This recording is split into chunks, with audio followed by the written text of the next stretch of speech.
I finally found the correct move here for black, my jaw actually dropped.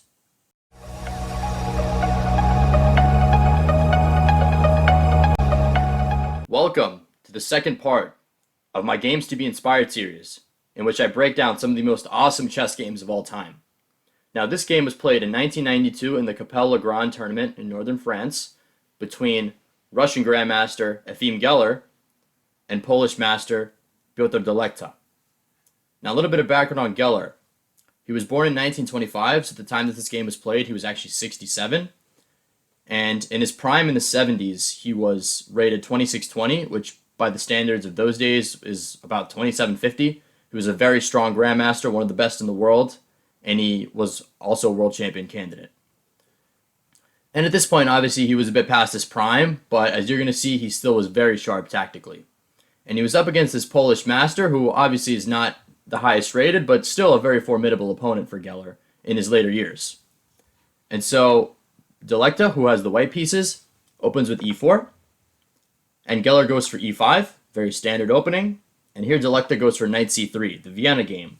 A very flexible move, as you can follow it up by knight f3, transposing into somewhat of a four knights, or with something like f4 going into a king's gambit.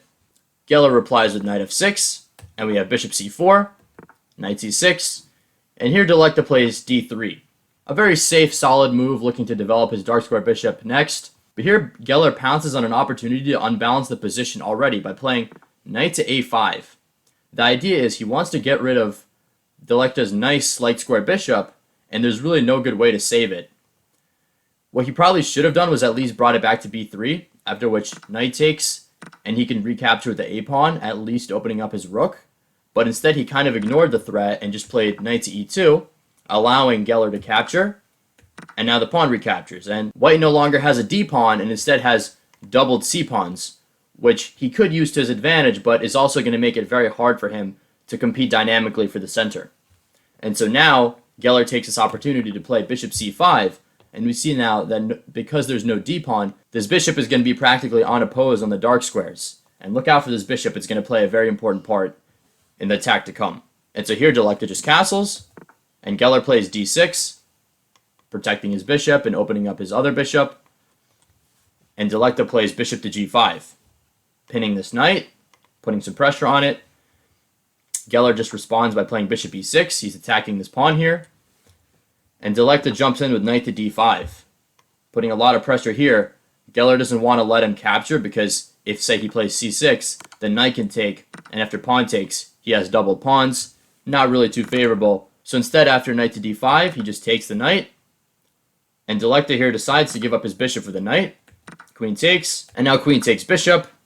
And we see that a bunch of the minor pieces have been traded off. But what remains is a very powerful dark square bishop for Geller, and a decent but not amazing knight for Delekta.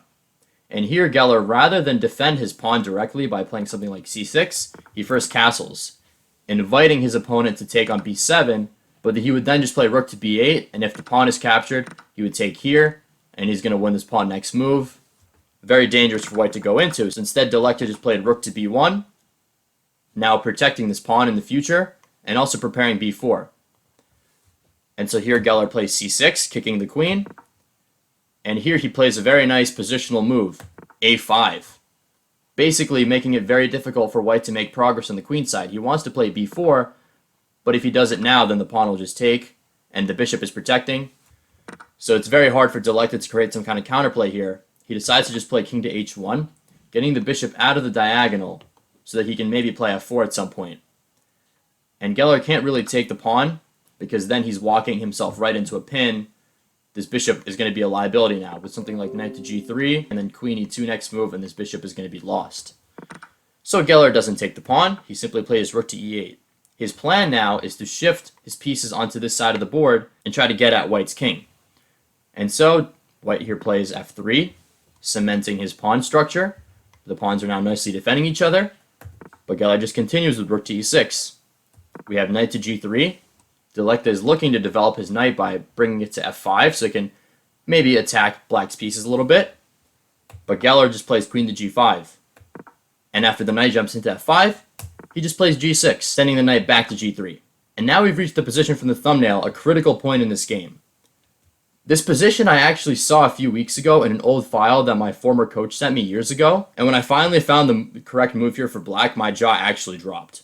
Your average run-of-the-mill player would maybe play something like rook to f8 here, preparing f5, just slowly kind of build on the attack. But Geller here, casually taking drags of a cigarette while sitting at the chessboard, realized that he didn't need to do any of this nonsense in order to win immediately. By playing the move, are you ready for it? Queen takes g3. Bang. And it's game over. Delekta actually resigned in this position because if the queen is captured, the idea is he will now play the stunning g5, opening up the space for his rook to come to h6 with a basically unstoppable mate threat. This bishop is so powerful that it completely eliminates any chance that white king has to escape, and it's also completely unopposed on this diagonal. If white plays a random move like c3, then this is just checkmate. And the only way white can prolong the game is by sacrificing all his pieces. Queen to e3, bishop will take, rook to f2, bishop will take, and finally, after something like g4, this is still checkmate. So Delekta resigned rather than try to continue this game down a piece. Of course, he can reject the queen and just play something like queen to e2, but still, g5 will be played, the rook will swing over to h6, putting pressure, and there's just no way back for white. So there we have it. An amazing game by a legendary grandmaster.